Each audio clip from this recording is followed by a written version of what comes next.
يا أيها الذين آمنوا اپنے میٹھے اور حلاوت بھرے انداز میں مخاطب فرما رہا ہے، اور اب کی بار جو حکم ہے وہ دور حاضر کے تناظر میں ایک ایسا حکم ہے جو واقعی ماننے والا اہل ایمان ہی ہوگا، اور اہل ایمان ہی کو اللہ یہ توفیق دے گا کہ وہ آگے جو اللہ حکم دے رہا ہے اس حکم پر عمل پیرا ہو۔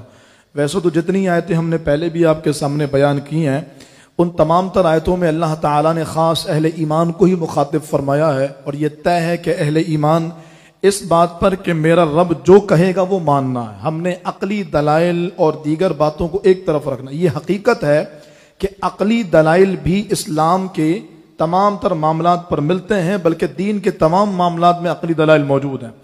علم منطق کی بنیادی اس بات پر رکھی گئی ہے کہ جب یونانیوں نے اسلام پر عقلی بنیاد سے حملہ کیا تو پھر ان کا عقلی بنیادوں پر جواب دینا شروع کیا گیا، اور امام غزالی اس حوالے سے آپ جانتے ہیں علوم نقلیہ کے بہت بڑے ماہر، اور آپ باضابطہ عقلی بنیادوں پر علماء کے لیے علم حاصل کرنے کو اتنا ضروری سمجھتے ہیں۔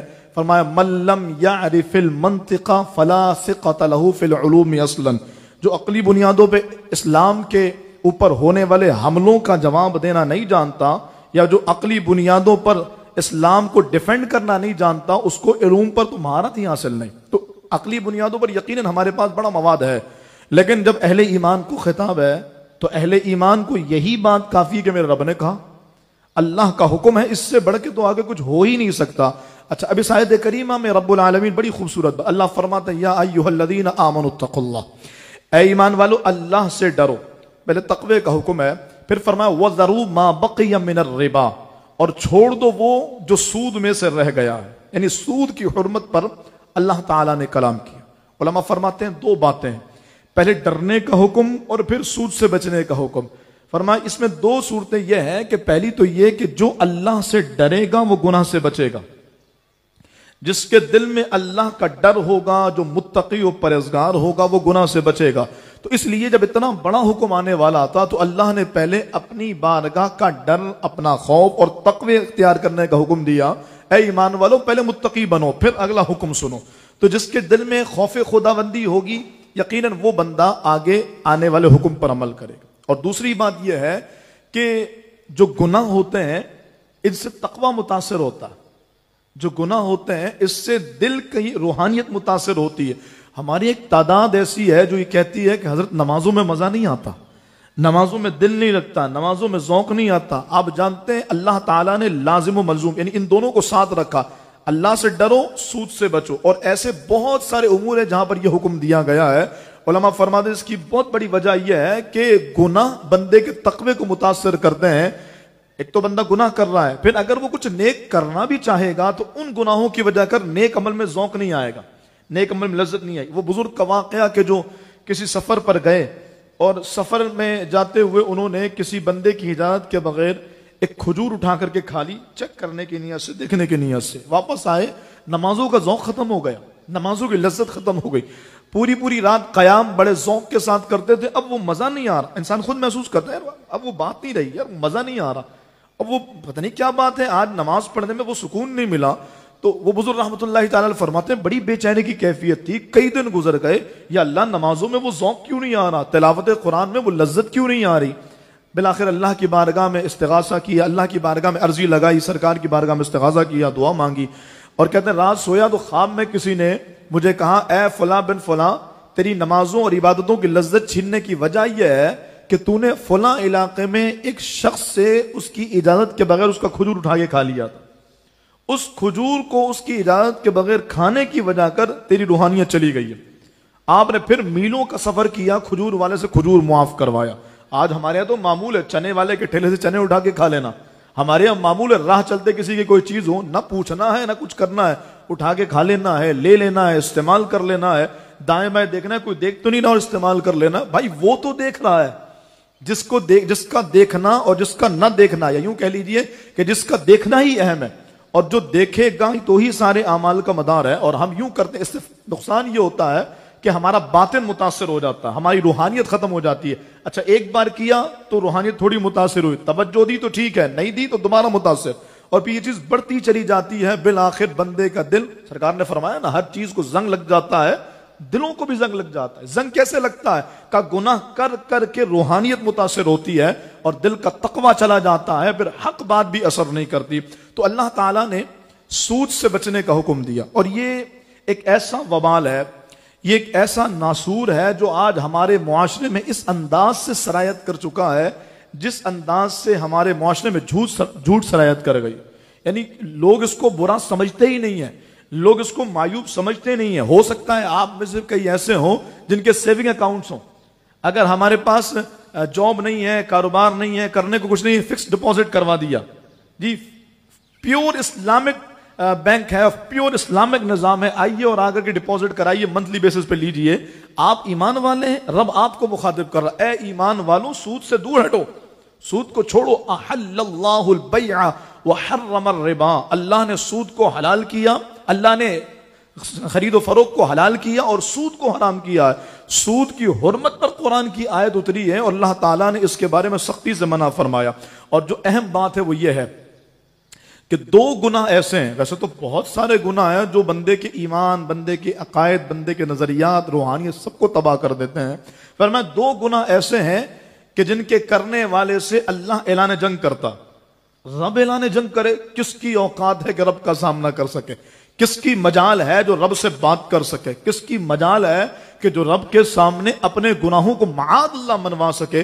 اللہ رب العالمین نے فرمایا دو گناہ ایسے ہیں کہ جو کرنے والا بندہ اللہ سے اعلان جنگ کرتا، رب اس سے اعلان جنگ کرتا۔ ایک تو سود ہے، فَإِن لَمْ تَفْعَلُوا، اللہ فرماتا اگر تم ایسا کرو گے، یعنی اگر تم سود کو نہ چھوڑو گے، فَأْذَنُوا بِحَرْبٍ مِّنَ اللَّهِ وَرَسُولِهِ، تو تم اللہ تعالی اور اس کے حبیب صلی اللہ علیہ وآلہ وسلم سے اعلان جنگ کرو گے۔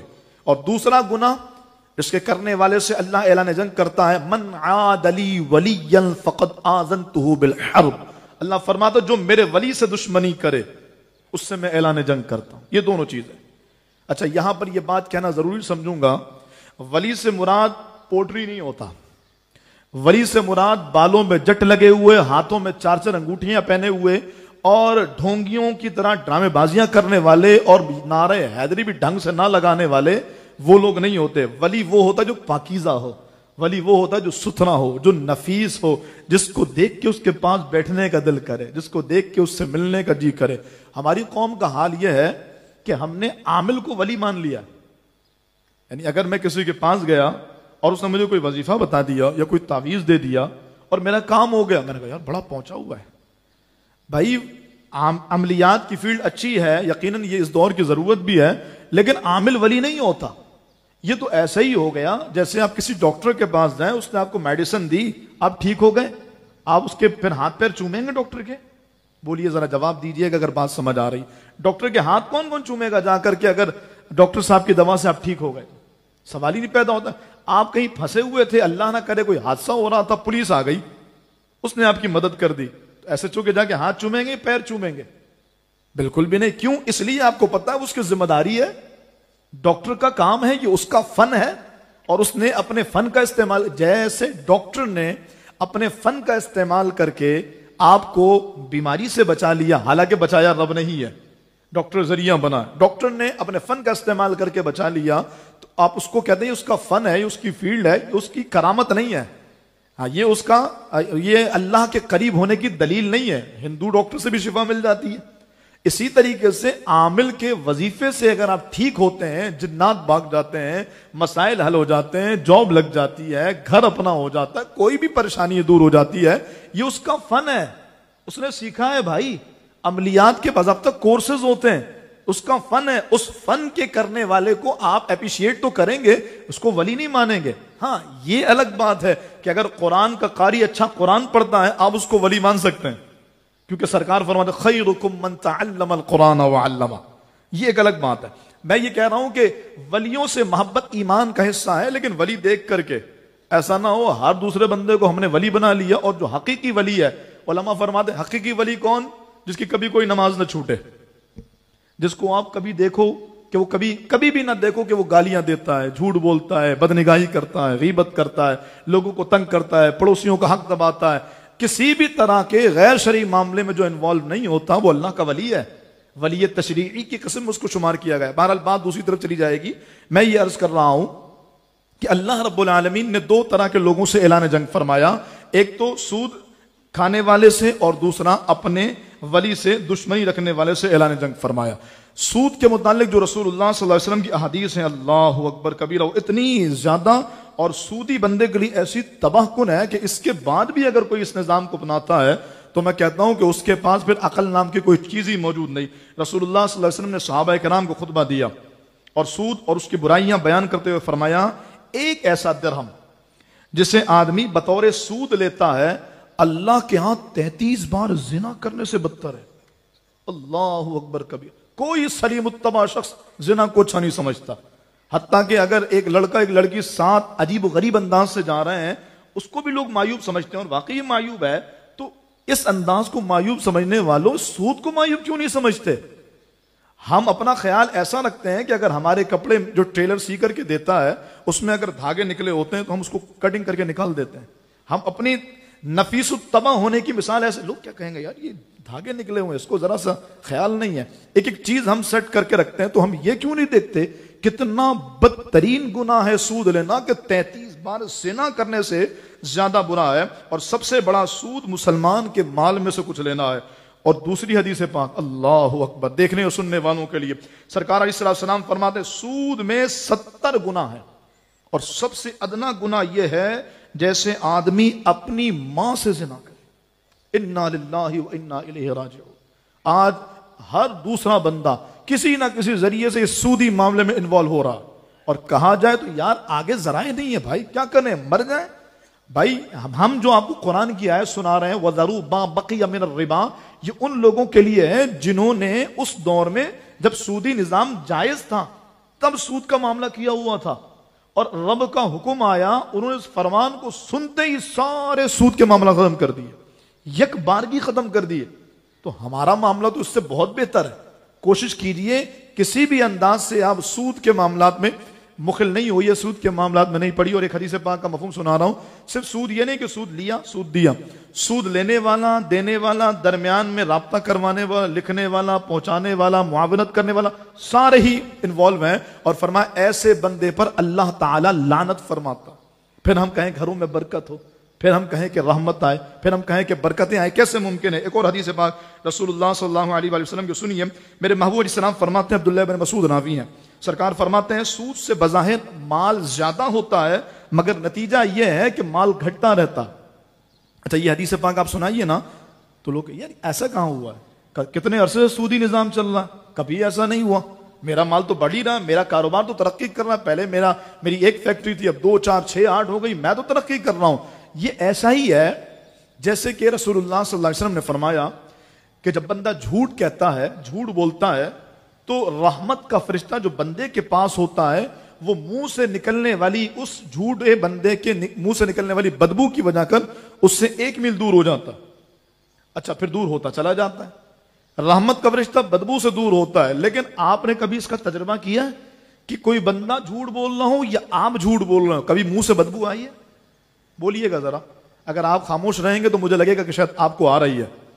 نہیں آئی ہے بدبو، ہمیں اس اسمیل کا اندازہ ہوتا ہی نہیں ہے کہ بدبو، حالانکہ حضور فرما رہے ہیں بالکل آتی ہے، تو پھر ہمیں کیوں محسوس نہیں ہوتی؟ اس کی وجہ یہ ہے کہ ہماری مثال اس بندے کی جیسی ہے کہ جو بندہ ذمہ دار ہو، سویپر ہو، گٹر صفائی کرتا ہو، ہم واش روم جائیں یا ہم گٹر کے پاس سے گزریں تو تعفن کی وجہ کر ناک دبا لیں، اور ایک بندے کو دیکھیں کہ اس کے اندر اتر کے صفائی کر رہا ہے، تو اسے محسوس نہیں ہو رہی کہ اس کی ناک میں یہ بدبو بس گئی ہے۔ بالکل ایسا ہی ہے کہ منہ سے بدبو ضرور نکلتی ہے، لیکن ہم جھوٹ بول بول کر کے اس ماحول کے اتنے عادی ہو گئے ہیں، یہ بدبو ناک میں بس گئی ہے، اب محسوس ہی نہیں ہوتا کہ بدبو آ رہی ہے۔ بالکل اسی طریقے سے کہ بدبو آتی ہے محسوس نہیں ہوتا، نقصان ہوتا ہے پتہ نہیں چلتا۔ جب اعلان خداوندی اللہ رب العالمین کا ہے، جب فرمان اللہ تعالیٰ کا ہے، تو اس میں تو کوئی دوسری رائے ہے ہی نہیں نا کہ نقصان نہیں ہوتا، اور بندہ کسی طرح کی آزمائشوں میں نہیں آتا، لازمی نقصان ہوتا ہے۔ اور آپ میں سے بھی کئی ایسے ہوں گے جو اس کی تائید کریں گے کہ سودی بندہ بالآخر تباہ ہو کے رہتا ہے۔ یہ تو دنیا کا وبال ہے، آخرت کا وبال تو جو ہوگا وہ تو بیان سے باہر ہے۔ دنیا کا وبال یہ کہ سودی بندہ تباہ ہو کر کے رہتا ہے. اپنے ماحول کا جائزہ لیجئے, اپنے کاروبار کا جائزہ لیجئے. کہیں ایسا تو نہیں کہ میری نماز کی لذت اسی سود کے چھوٹے سے معاملے کی وجہ کر جس کو ہم اگنور کر رہے ہو آ گئی ہو. دوبارہ از سر نو اپنے تمام تر معاملات کو دیکھیے, کہیں کوئی انوالومنٹ سود کی, کہیں کوئی رمق سود کی. الحمدللہ اب تو اللہ کا فضل ہے, اسلامک آئیڈیالوجی جو ہے ہمارا اسلامی نظریاتی کونسل, اس نے بھی پاکستان کو سود سے پاک کرنے کا باضابطہ پورا نظام دے دیا.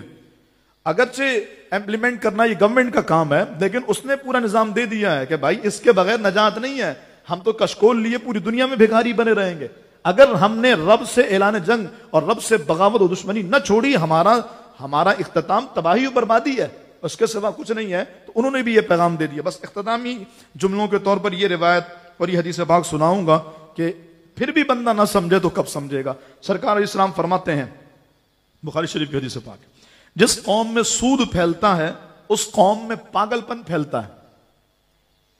پاگل پن آپ آج دیکھیے, پاگل پن آپ کس کو سمجھتے ہیں؟ وہ بندہ جس کے اتنے بڑے بڑے بال ہیں اور وہ عجیب دھت پڑا ہوا ہے نشے میں, یا پاگل ہے, کبھی کسی کو مارتا ہے, کبھی کہیں بھاگتا ہے, کہیں جاتا ہے, کبھی ہنستا ہے, کبھی روتا.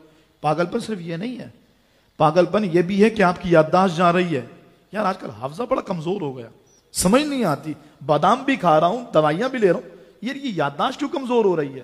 یہ سود کے لین دین کی وجہ ایک بہت بڑی وجہ ہے جس کی وجہ کر یادداشت کمزور ہوتی ہے, بندہ پاگل پن کا شکار ہوتا ہے. اچھا آپ بتائیے, شاید آپ کی عمر کم ہو تو آپ نے یہ لفظ سنا ہوگا, لیکن بڑے بوڑھوں سے پوچھوں یا آپ اپنے بڑوں بوڑھوں سے پوچھئے گا, کبھی انہوں نے ڈپریشن کا لفظ سنا تھا؟ آج ہمارے کتنا عام ہے یہ ہائپو ٹینشن, کتنا عام ہے یہ ہمارے یہاں. یار بندہ جو ہے نا وہ ڈپریشن کا شکار, سکون نہیں ہے یار, رات بھر نیند نہیں آتی. ہم نے تو سنا ہے کہ نیند تو ایسی چیز ہے جو تلوار کی دھار پر اور سولی پر بھی آ جاتی ہے. تو یہ پوری رات نیند نہ آنے کی وجہ کیا ہے؟